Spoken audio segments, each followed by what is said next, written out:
Sunday, September 27th, 2020. Aftermath and literature.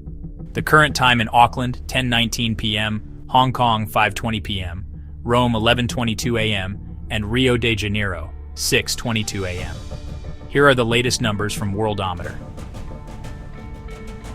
33,084,572 people have been infected around the globe with COVID-19. 999,088 have died from the disease. 24,442,491 have recovered. 4% death rate. The rest are open cases awaiting an outcome.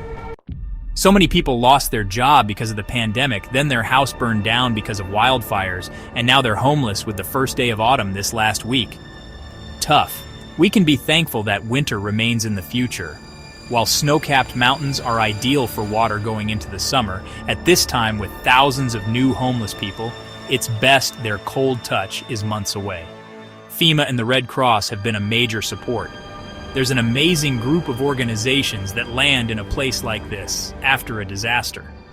They come in well prepared with stories from the last place they visited where disaster struck, as the locals look on in shock, having suffered now through their own worst thing to ever happen to them. Even as we wait to see the follow-through on big promises, thank you to all the emergency personnel now in the area. You'll see them if devastation destroys your neighborhood. Pandemic and wildfires, wildfires and the pandemic.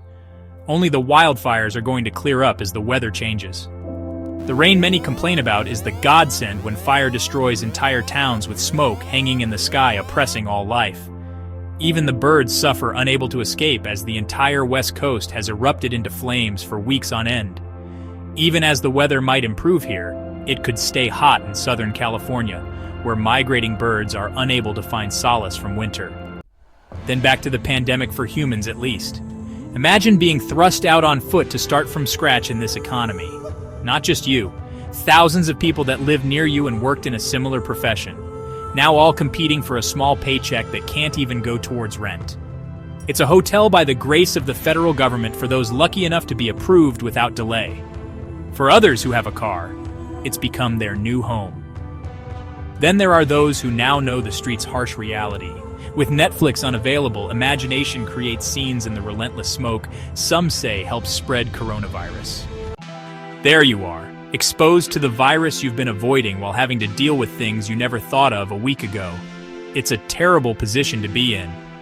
It might be too much if it weren't for the solidarity of numbers and the safety net that goes along with it to capture those who might have fallen through the cracks. Alone, many might commit suicide. As a community attempting to rise like a phoenix from fire, there is a strength in being a survivor of the worst disaster to ever hit this area. Local officials have their hands full, praying for them and everyone else out in this weather.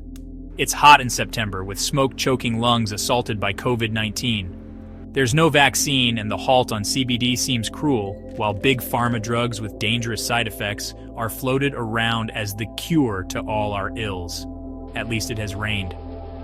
Going to try writing some literature-type short stories soon. Gotta get it together for a contest. Really miss working with a group of writers.